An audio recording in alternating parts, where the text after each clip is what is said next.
call into another thing. Literally. Right? Like your next chapter, you was holding on to basketball. Yep. The whole time you had another plan in store. I did. And you didn't even know. But I can tell you, honestly, I was never in a place to accept it until, honestly, about 2 or 3 years ago. Wow. Like recently. Like I never, because I still wanted to hoop. It was nothing wrong. I was never, I wasn't a bad student athlete. I wasn't a bad student. I wasn't a bad athlete at all. Like, I was not disrespectful. I didn't even ask for money. I just asked for a roster spot. I asked for opportunity. I didn't care. My parents were paying for my education. So between student loans or paying it out of pocket, you just wanted to hoop. I just wanted to hoop. Yeah. I knew my work was going to allow at some point some money to come back. Yeah. And because I believe in the law of reciprocity. Yeah. So what you put out, you're supposed to get back. I fully believe in that. And it just wasn't my time. Wow. Yeah. So I guess during that time, how did you feel personally? Yeah. Right? Like, how did that impact you personally? I openly talk about it. 2 suicide attempts. Wow. Yeah. I tried definitely 2 suicide attempts. There was an incident that happened on my second school's campus that honestly could have like really took me out because it involved one of my closest friends and it was a court case. It was a bunch of stuff. It was just like mentally I was taxed from not playing ball, being, at this school. I really didn't even want to go to the school. I just wanted to hoop.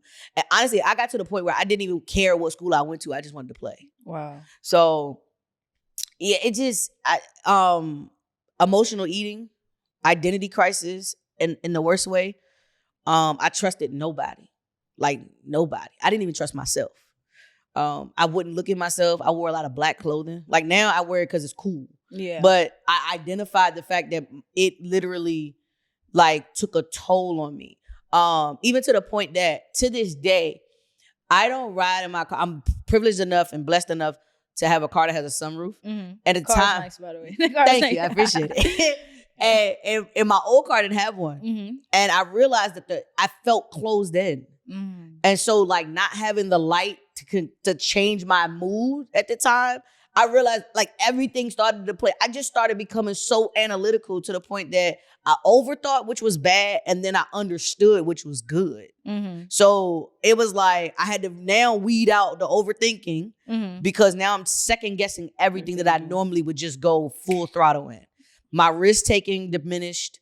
I didn't know what I was going to do because at that time we had 5-year plans. So you had to be, when you was coming out of high school, you knew what you had to do. Like growing up, we knew what we was gonna do. You either gonna go to college, you gonna go in the military, you gonna go get a job or something. Like one of them is happening. Yeah. I was going to school because the military uniforms are very, very nice. but it's the yelling at me thing that I ain't too well with that one type of thing. But I appreciate everybody that does serve because appreciate y'all. They do what I can't. Appreciate y'all for real because I can't do it. I can't do it. I'm not doing it. So yeah, it took a toll on me to the point that I didn't even know what I was going to do. And so luckily, I started taking hosting seriously because it became an outlet for me to not sit still. So I then started to change my entire my degree. Everything started shifting. Couldn't get rid of like classes and stuff that I already took, but I was able to kind of switch my major and then make communications my concentration. Wow. Stop playing. You playing around too much. Like you want to do something, you want to make the money, you want to build wealth because it look cool, but you're not serious because you know what I got. And I got something for you. The Blueprint for Investing, Volume 1, created by me, Aaliyah Duah. It gives you a step-by-step guide on how to get started investing in the stock market. See, if you want to really build wealth, you got to put your money into things that's going to work for you, right? Because the job money cool, but you want to make the money work too, right? So it's going to give you a step-by-step guide, investing tools, the apps to use, everything. And the best part is, I know you don't like to read, so I only made it 28 pages. That's it, right? 28 pages, and you getting yourself some wealth of knowledge. So make sure y'all tune in, get your copy today, and go to financialrevolutionn.com. Let's get it, y'all. Back to the episode. Oh, yeah. So what would you say to the kid who's going through some of the things that you probably went through or just felt the way you felt? Because I know, I personally know people right now who are suicidal. I know people who are going through the identity crisis. I know people who went from being that in college everybody knew them. Now we graduated. You're just in the world. Nobody knows you. You're not that star no more. You know what I'm saying? So what would you say to that person? The first thing I would do is say, one, you're not by yourself. Because for years, I thought I was the only person. As athletes, we go into this shell, like, because the world teaches you that as an athlete, you're already in a class of your own. So you already feel like you're not among, respectfully, the common area of things. And so now you have to, one, relearn yourself. And it's not a bad thing. It's not a bad thing to date yourself. I take myself out on dates. I'll go sit at a table by myself and have a nice little dinner. Or I'll just sit in the house, watch a movie, and I'm not depressed. Like, whatever it might be, you have to identify where you are, though. Where are you? Who are you? And then who's around you? I know a lot of times we'll have people that, they go to vices, so they'll start drinking. Mine was food. They'll go to drinking, they'll go to smoking. I don't care whether it's natural, as you call it, or whatever. It's a vice. Yeah. And so you have to identify your vices. The last thing I say is get a therapist immediately.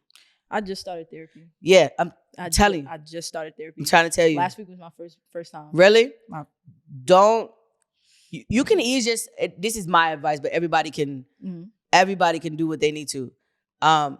As Black people, therapy was looked at like you were telling your business in the streets, right? Yeah. When I was growing up, you had the rule. Your parents would always say, "Don't tell nobody outside nothing because." We don't need everybody knowing our business in the street. Keep our stuff in the house, all that stuff, right?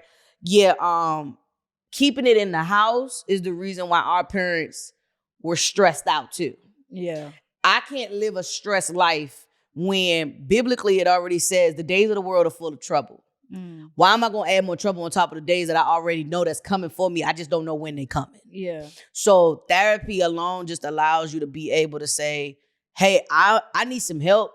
And I need it to be an unbiased opinion. Yeah. I need to be able to talk. I need you to listen. And then if you can guide me, thank you. Because that's what I need. Ain't no judgment. Ain't none of that. It's literally you get to go and finally figure out why you feel like you do. Then you'll be able to identify how in the world you're able to show up every single day. I have been through some of the darkest days in the last 8 months. And I know literally it's because of techniques and my faith that I've been able to stand up every single day. How do you get through those dark days? Like, what are some of the things that you have to do? Because I feel like when you're in these times, like you said, you feel alone. You feel like you can't talk to anybody. You feel like everything's going against you. Yeah. Right. So how do you get out of it? Yeah. So I'll say, do something. It sounds crazy, but do something. See, okay, another biblical aspect that I'll say is there. One of my favorite passages in a good book is God said He'll take one. If you take one, He'll take two. You just have to do something, and He's right behind you. For me personally, I didn't realize that, so I started going to the gym. And in the beginning when I was working out, it was just literally to get out the house. Yeah. It wasn't I wasn't trying to drop no weight. I was literally just trying to do something. Yeah. And as I was doing stuff, I still didn't understand what I was doing. But had I not started, I would have still never known. Yeah. And so my going to work out was associated with me playing ball. Had a game coming up. This is why I work out. It wasn't until I started understanding that there are health issues on my dad's side, and then there's alcoholism on my mom's side. And it's like all of these different things, because our parents don't talk about them.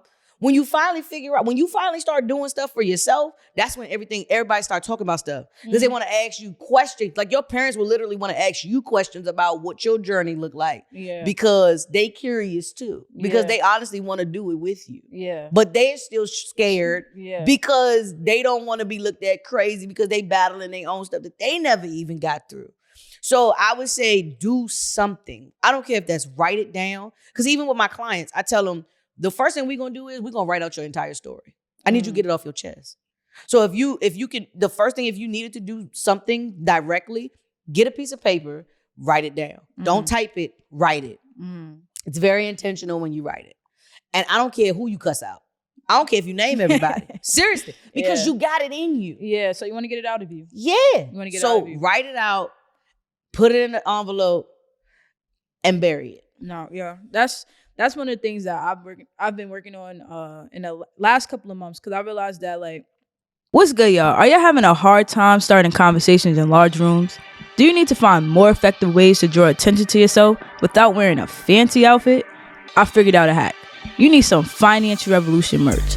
Everything is a staple piece that represents Black wealth. You are what you wear, so make sure you join the rest of the billionaires and get some FR merch. We have hoodies, sweatsuits, t-shirts, and much more. Make sure you visit www.financialrevolutionn.com and use code podcast for a special 10% off. Again, go to www.financialrevolutionn.com and use code podcast for a special 10% off. Let's get it, y'all. I've been more irritable than other times. You know what I'm saying? And I'm like, why does little things just I'm working through that still. Like, why like I'm usually the person who's just like, all right, whatever. But why are little things just turning me off or pissing me off? Like, you know what I'm saying? Like, why am I so irritable? So I just started writing down certain things, and I'm like, okay, this is connected to that. And that is connected to that. So it definitely does something when you can get it out your body, get it out your brain, you know what I'm saying? Because you're no longer just keeping it. You're not consumed with it. You know what I'm saying? And then sometimes when you don't feel comfortable talking to other people, you at least you got it out. You know. And the one thing I will say that I've done is the next thing I would tell you to do is go find you your quiet place. A lot of times, I promise you, for everybody that's listening, watching, I can guarantee you I'm about to call you out. So I promise you. 9 times out of 10, 9 people out of 10 people, when they get in the car, they're going to turn the music on. Because they don't want to hear their thoughts. True. The reason why you don't know who you are or don't know even what your voice sound like, let alone trying to hear from a higher power, is because you always got something going on around you. Yeah. I can legit ride in silence from here to North Carolina in my car. I don't know about here in North Carolina. I'm so serious. I could do a little hour. I've done it. I've done it. That's good. I've done it because I'm trying to hear what I've never heard before. Yeah. Being in the radio industry had showed me that we're going to play the same songs every hour no matter what. It's a strategic reason why. I know people think that we just like the song. No, we really don't. It's a strategic reason why these songs are getting played. Okay, if I already know that's not changing, what can I change around me? Yeah. Not listening to it. Yeah. So what is it that I need to know? Myself. I'm in a season where I don't know who I am. You can't figure that out through lyrics. Your lyrics are the ones that need to be heard. You can't hear your own lyrics because you're too busy bobbing and weaving to everybody else's situation. So if you stick with you and you listen to yourself and you ride with you, then eventually you'll be able to understand what voices to ignore. Now you're getting into your faith walk. Yeah. No matter who you believe or what you believe, now you're getting into your faith walk where you're starting to understand, hold on, that's negative. And so now to the point where my friends, I'm calling them out. Whether if they start talking, I don't care if they talking negative to their kid. You ain't doing that around me. You do that on your own time. But around me, we can't even be around each other if you start doing that. Yeah. Facts. You can't. Facts. Nah, I agree. I feel like I do like this developmental thing where, and I encourage all my friends to do it. And it started in college. In college, I started to like learn confidence, confidence in who I am. And it started by me asking myself questions, like literally learning who I am, right? So I'll go with these questions of what do I love about myself, right? What do I dislike about myself? What habits do I have that are great? What habits do I have that I need to work on? Yeah. Like all these different questions, like what makes me happy? What makes me unhappy, right? And those little things literally changed my life. And then also like, what are my core values? What are the things that I live by? And that I encourage people all the time, figure out who you are. Yeah, right? I'm grateful that you did that because I didn't have that strength. Well, I ain't gonna lie to you. I don't even know. Like, I can't even sit and tell you where it came from, but it was a point where I realized that I inspire people. Mm-hmm. And when you hold that type of title, you gotta make sure you good. Yeah. Because if you're not good, how can you inspire others? You know what I'm saying? 1,000%. So I feel like that's where it kind of came from. I had to just check myself, because in the same breath of me talking to other people, inspiring other people, motivating other people, who gonna do that for me? 1,000%. You know what I'm saying? 1,000%. And, you know what I'm saying? And if I'm telling people sometimes you gotta lift yourself up, I gotta lift myself up. 1,000%. So I feel like that's really where like I got that strength to do that, because it's like I gotta do what I'm teaching. Yeah, like, you know what I'm saying? got So to. yeah, Got I feel to. like that's really, really that. But to go back to the